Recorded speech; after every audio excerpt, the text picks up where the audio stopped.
Good morning to you, Greg and Rosanna. Yeah, 23 people died here on Staten Island. It's been a year since Superstorm Sandy. This storm affected tens of thousands of people, and there is still so much work here to be done. I want to just give you a quick picture of what's going on here behind me at this home on Mapleton Avenue. Crews from Zurich Insurance and the Stephen Siller Tunnel to Towers Foundation are on a 24-hour mission to restore this home on the one-year anniversary of Sandy. And joining me this morning are Stacey Sclafani and Congressman Michael Grimm. Thank you so much for joining us this morning. Stacey, I want to start with you. Your home was destroyed by this storm. You actually were not here during the storm. What did you see when you came home a couple days later?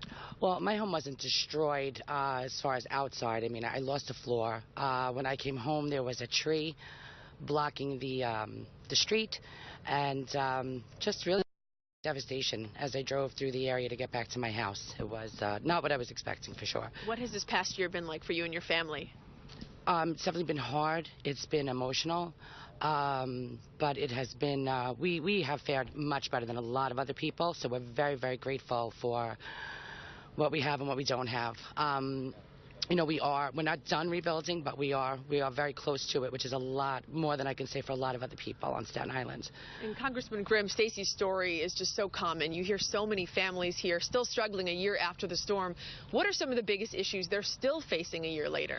Well, I mean, the reality is that the vast majority of people in these areas have not received Build It Back funds yet. So what you see behind me is where most of the help has come. Not-for-profits. You see Siller Foundation. Inside the house right now is Zurich Insurance, just volunteers from the Zurich Insurance Company.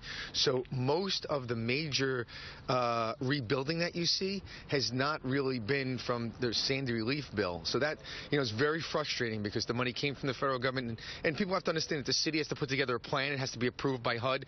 But the money should be flowing, and they're not yet. We're very concerned that people in this area, South Beach, all the way to Great Kills, Newdorp Beach, that they're going to be left for last. And to me, that's completely unacceptable. So we're working right now to make sure that they are not last. They should have been first, but it didn't work out that way, so we're working on that now. But some people lost everything. Many people abandoned the area.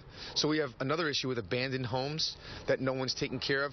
Banks have foreclosed, and the banks have just left them, so mold is growing. I mean, we can go on all day. We are far from the end of this, and the vast majority of people in the beach areas are in the same place they've been since the storm started, and to me that's just unacceptable. And Stacey, I want to get back to you real quick because I know you've had some struggles with rebuilding your home, that first floor that you lost, but you've devoted your time to really helping others as well. Tell us a little bit about the Yellow Boots Foundation. Okay, I'm part of Yellow Boots. We are a grassroots organization. Basically, we're people that did not know each other prior to the storm, and two of us were affected. One of us is not home.